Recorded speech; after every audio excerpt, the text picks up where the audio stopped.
Hello everyone, welcome to learning science. आज का topic है need for an extended source for interference by division of amplitude. जब interference division of amplitude की वजह से होता है तब हमें एक एक्सटेंडेड सोर्स की जरूरत पड़ती है। आज हम उसी के बारे में पढ़ेंगे। The interference in thin films can be observe without using a lens because the eye lens can form real image of the interference pattern on the retina.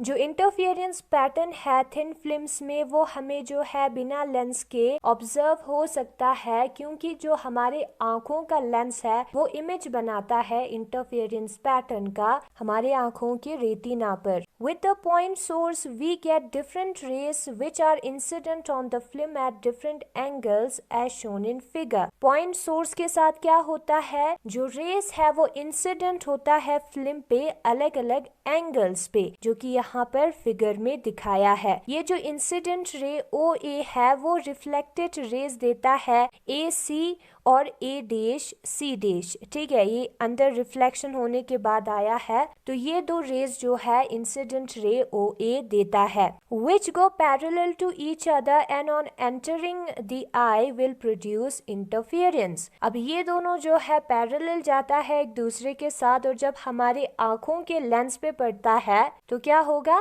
उस लेंस की वजह से दोनों साथ में आएगा और हमारे रेटिना पे इमेज मिलेगा, हमें इंटरफेरेंस पैटर्न देखने को मिलेगा। The incident ray O K gives rise to the reflected rays K L and K dash L dash. और जो इंसिडेंट रे ओ के है वो जो है रिफ्लेक्टेड रेज के एल और के डैश एल डैश देता है, which also go parallel to each other. ये दोनों भी जो है parallel to each other move करेगा and may interfere on the retina of the I.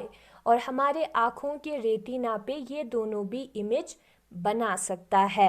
Since the size of the eye lens is very very small, लेकिन जो हमारे eye lens का साइज है वो बहुत ही छोटा है, therefore we are able to see only a very small portion of the interference pattern. तो इसके वजह से हम सिर्फ छोटा सा पोर्शन ऑफ इंटरफेरेंस पैटर्न को देख सकते हैं। हमारा जो आंखों का लेंस है वो छोटा है, तो हमें जो है ए सी और ए डैश सी डैश का इंटरफेरेंस पैटर्न दिखेगा, लेकिन के एल और के डैश एल डैश का नहीं दिखेगा। इसलिए हमें अपने लेंस को, आंखों को ही मूव करना पड़ेगा पैटर्न को देखने के लिए। Thus a point source is not suitable for observing the interference of light on the whole of the film simultaneously। इसलिए point source जो है वो suitable नहीं है, वो suit नहीं करता है interference of light को observe करने के लिए on the whole of the film। पूरा film पे कितना interference of light हुआ है उसको observe करने के लिए एक point source जो है वो suitable नहीं है।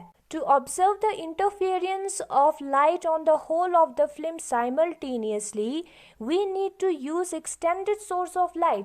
अगर हमें पूरा interference pattern देखना है फिल्म का simultaneously, तो हमें क्या करना होगा, extended source of light का यूज करना होगा। यहाँ पर फिगर बी में extended source of light दिखाया है। From the extended source we have two incident rays S1A1 and S2A2 respectively। अब यहाँ पे जो extended source है उधर से हमें दो incident rays आया S1A1 और S2A2। पहले वाले केस में भी दो incident rays हमने कंसिडर किया था, उसी तरीके से यहाँ पर भी दो इंसिडेंट रेस आया। And the reflected rays due to them are reaching the eye. और जो रिफ्लेक्टेड रेस है वो आंखों पे पहुंच रहा है। In fact, every part of the film will receive light from some part of the source so that the reflected rays will reach the eye। यहाँ पर जो फिल्म है उसके हर जगह पे एक लाइट रे आएगा, क्योंकि हमने एक्सटेंडेड, एक फैला हुआ सोर्स का यूज किया है। ठीक है, और वो लाइट रे जो है क्या होगा, रिफ्लेक्ट होके हमारी आंखों पे इंटरफेरेंस पैटर्न देगा। As a result interference pattern can be observed on the whole of the film simultaneously, जिसकी वजह से हम जो इंटरफेरेंस पैटर्न है on the whole of the film simultaneously देख सकते हैं। तो इन शॉर्ट कहे अगर हम, तो जब हम पॉइंट सोर्स का यूज करेंगे तो हमें पूरा पैटर्न नजर नहीं आता है एक ही टाइम पे।